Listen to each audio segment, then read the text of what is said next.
Man hat so ein Teigtäschchen und die tut man so das Fleisch rein und das Gemüse und so. Und dann tut man so wie zusammenrollen, wie ein Fajitas oder so.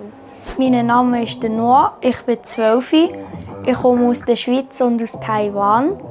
Meine Hobbys sind Fußball spielen und Skateboarden.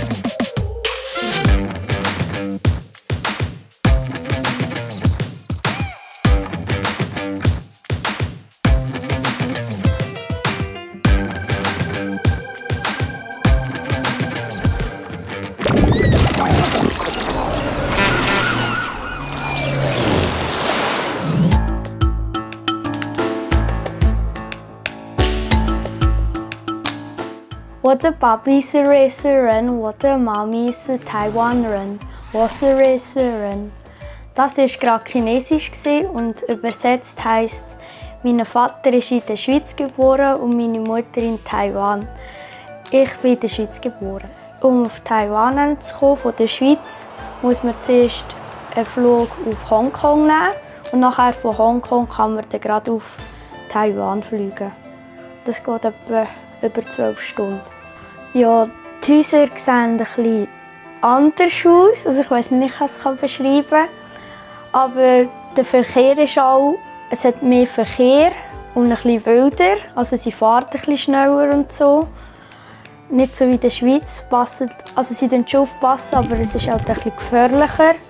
Und es ist eigentlich viel heiß dort. Also tun sie wie T-Shirt und kurze Hosen anlegen. Und Flipflops, ja. Und die tun auch mit kurzen Hosen und T-Shirt und mit Flipflops so auf dem Töpf rumfahren.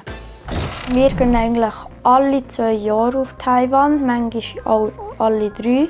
Also das ist mein Cousin, mit ihm bin ich dort in dem Stand, also in dem Spielestand. Und mit ihr ist seine Freundin, ja. Und mit denen zusammen bin ich dort ein bisschen spielen. Das war eigentlich noch cool. Also auf diesem Foto, das ist so wie in so einem Haus. Dort hast du wie hat so viele Spielautomaten gehabt, wo du Spiele spielen, so wie mit echtem Geld Spielgeld kaufen und das so im Automat lassen und hast so spielen. Zum Beispiel wie fast so eine Plastikpistole, wenn du so umzielen, auf einen Bildschirm zielen. Und dann, wenn du so drückst auf die Plastikpistole, dann tut sie wie dort schiessen.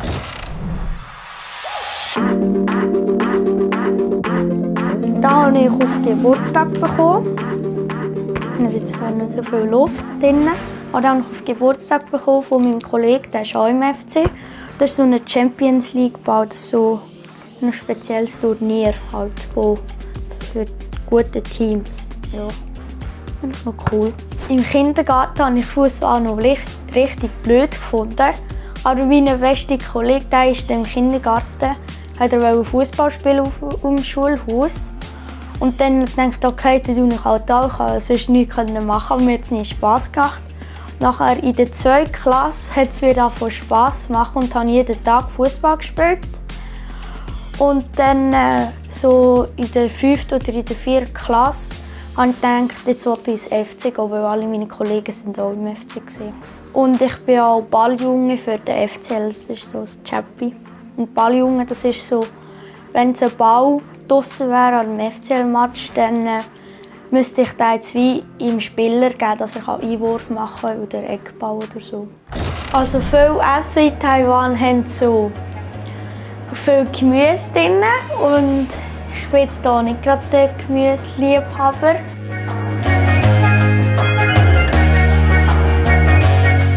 Peking-Enten und Rindfleischnudelsuppe. Das sind eine der einzigen Essen, die ich gerne habe, die ein bisschen Gemüse drin haben. Ja. Man hat so ein Teigtäschchen und die tut man so das Fleisch rein und das Gemüse und so. Und dann tut man so wie zusammenrollen, wie ein Fajitas oder so.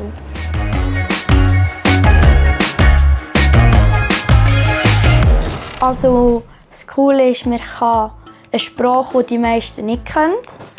Und man hat auch so, man kann auch mehr reisen, so ins andere Land. Und mir ist so wie ein bisschen außergewöhnlich, aber es kann auch ein bisschen nervig sein. Kolleginnen oder Kollegen, die fragen einem zum Beispiel, ja, sag mal das oder das auf Chinesisch oder auf eine andere Sprache. Und das ist halt einfach nervig. Also die Schweiz ist für mich eher das richtige Dihei, weil ich bin dort auch mehr. Und ich kann Schweizerdeutsch halt besser reden als Chinesisch. Und es ist für mich halt wie, in der Schweiz, da gehöre ich hin. Und in Taiwan ist halt so, es ist wie, dort habe ich auch meine Familie und so, aber ich kann zum Beispiel auch nicht so viel reden dort, weil ich verstehe nicht so viel. Ja. Das waren meine 2 Dihei. Wenn ihr mehr solche Videos sehen wollt, abonniert SRF Kids auf YouTube.